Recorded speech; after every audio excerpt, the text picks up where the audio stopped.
Mga kaprinting, no, malaking factor pa rin talaga yung soft copy o yung file, no. Pag maganda yung picture, mataas yung resolution, maganda yung pagkakakuha, yung output ng printer, ganun din, mas maganda. Yan, no, ito. Pero kung low resolution, makikita mo naman talaga, no, kung low resolution yung soft copy o yung file, malabo din, no.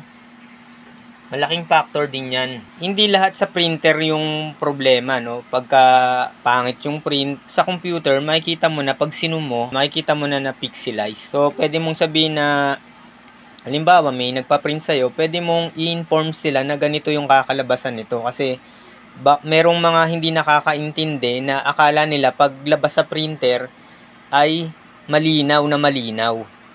So, nakabase pa rin yan sa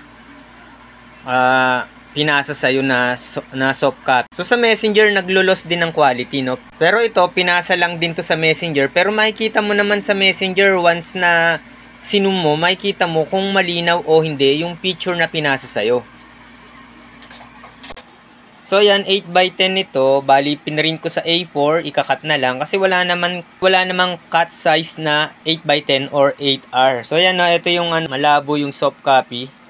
Yan, ginamitan ko na yan ng upscale. Kung hindi ko ginamitan ng upscale, mas malabo pa yan.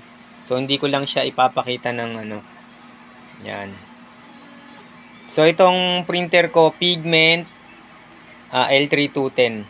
Tapos, ang ginamit kong photo paper ay yan, RC Satin. So, best pa rin talaga yung RC Satin, no? RC Satin, no?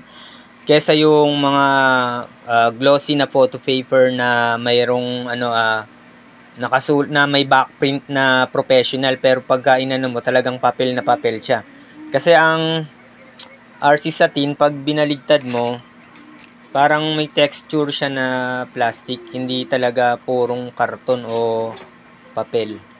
So yun lang po mga kaprinting, no. Sana may natutunan tayo sa Bentech.